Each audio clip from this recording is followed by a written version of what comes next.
आणि आता बातमी आहे काँग्रेसच्या बैठकी संदर्भात। काँग्रेसची बैठक बोलावण्यात आली होती। ही बैठक आता संपलेली आहे। काँग्रेसच्या बैठकीला 36 आमदारांनी हजेरी लावली आहे, तर 7 आमदारांनी बैठकीला दांडी मारली आहे। काँग्रेसमधील ज्येष्ठ नेते अशोक चव्हाण यांनी पक्षाचा राजीनामा देऊन भाजपमध्ये त्यांनी प्रवेश केला। त्यामुळे आता पक्षातील आणखी संभाव्य फूट टाळण्यासाठी वरिष्ठ नेत्यांची आता धावपळ सुरू झाल्याचं पाहायला मिळत आहे। पक्षाच्या सर्व आमदारांशी संपर्क साधण्यात येतोय। आज विधिमंडळ पक्षाची बैठक बोलावण्यात आली होती। सर्व आमदारांना बैठकीला हजर राहण्याचं सांगण्यात आलं होतं, मात्र या बैठकीला 7 आमदारांनी दांडी मारल्याचं पाहायला मिळत आहे।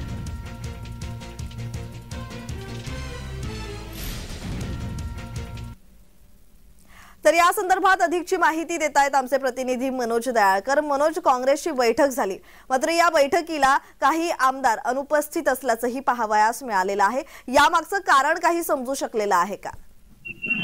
नक्कीच आपण बघितलं तर आज राज्यसभेच्या निवडणुकीच्या फॉर्म भरण्याचा शेवटचा दिवस आहे आणि यापूर्वी काँग्रेस पक्षाने बैठक बोलावली होती। विधान भवनमध्ये ही बैठक बोलावली होती आणि यामध्ये सर्व आमदारांना काँग्रेस पक्षाकडून बोलवण्यात आलेलं होतं। पण आपण बघितलं या बैठकीला 36 आमदार उपस्थित होते आणि 7 आमदार हे गैरहजर होते। त्यामध्ये आपण बघितलं तर असलम शेख, संग्राम थोपटे, जिशान सिद्दीकी आणि अमित देशमुख, अजून काही 3 आमदार हे आले गैरहजर होते। त्यामुळे आपण बघू शकता की काही दिवसांपूर्वीच काँग्रेसचे मोठे नेते अशोक चव्हाण यांनी काँग्रेसला रामराम करून भाजपमध्ये पक्षप्रवेश केला होता आणि त्यानंतर काही आमदार हे भाजपच्या संपर्कात होते असं देखील भाजपचे नेते हे बोलत होते। आणि आज काँग्रेसकडनं ही बैठक बोलवण्यात आलेली होती आणि आपण बघतो या काँग्रेसच्या बैठकीला 7 आमदार हे गैरहजर राहिलेले आहेत। त्यामुळे आता हे जे गैरहजर राहिलेले आमदार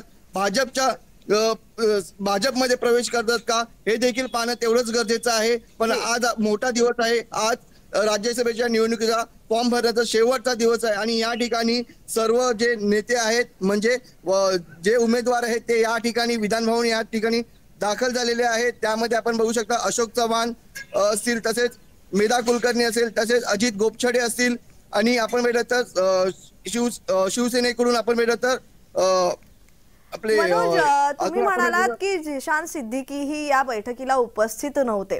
बाबा सिद्दीकी यांनी काँग्रेसच्या सदस्यत्वाचा राजीनामा दिला, त्यानंतर त्यांनी राष्ट्रवादीमध्ये प्रवेश केला। जिशान सिद्दीकी यांच्यातही काही चलबिचल आहे का? जिशान सिद्दीकी हेही राष्ट्रवादीच्या वाटेवर आहेत का, अशी काही माहिती मिळते का?